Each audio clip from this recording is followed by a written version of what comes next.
On in business news, the Trump administration is set to announce measures to reduce the impact of automotive tariffs, with Commerce Secretary Howard Lutnick calling the deal reached with automakers to ease duties a victory for President Trump's trade policy. The moves include reducing levies on foreign parts used in domestic manufacturing, as well as not charging additional tariffs, such as those on steel and aluminium on foreign-made vehicles. And for more, we have Nick Harper live from Washington, D.C. Nick, U.S. Commerce Secretary Howard Lutnick calling this deal a major victory for Donald Trump's trade policy. Who is the winner here? Always, so I think it's certainly a win for the Trump administration. They're labeling this as a deal for the president, who, of course, loves deal making. But is it really a victory? I guess it shows the president taking action. Lutnick says this is about rewarding companies who manufacture domestically. Of course, that's a big thing that the president has pushed for, production to happen here inside the United States, so cars are not being imported onto US shores. US automakers have welcomed the news. We've heard from General Motors CEO Mary Barra.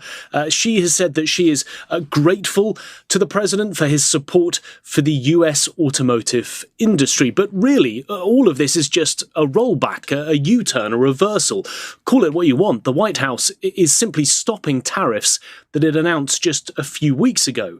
And the bottom line is that automakers are still paying more than they were at the start of Donald Trump's second term. So yes, this is relief for automakers, but ultimately costs have gone up. So I think perhaps taking this at face value as being, as the White House says, a major victory seems like a little bit of a stretch.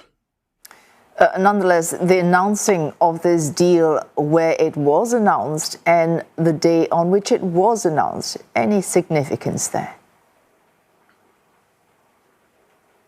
Yeah, of course, timing is everything on this one, Wei Su. This is the 100th day in office for Donald Trump in his second term. The White House is keen to point that out, that there have been plenty of wins during his first 3 months. They've even been holding extra press conferences during the course of this week. On Monday, they talked about their immigration successes. We heard from the ICE director, Tom Homan, about how things have been going there in terms of deportations. In about 10 minutes or so, we should be hearing about the economic successes. The Treasury Secretary Scott Bessent will be in the White House press briefing room. The note sent out to journalists says that he'll be speaking about unleashing economic greatness. And then tonight, Donald Trump will be holding a rally in Michigan that is being called by the White House the 100th Day in Office Achievement Speech. And of course, Michigan is home to the big three US automakers, Ford, General Motors, Stellantis. Undoubtedly, this is going to be a topic that he talks about tonight, the relief that he says he's now brought to the automaking industry. Oh, thanks. Nick Harper there live from Washington, D.C.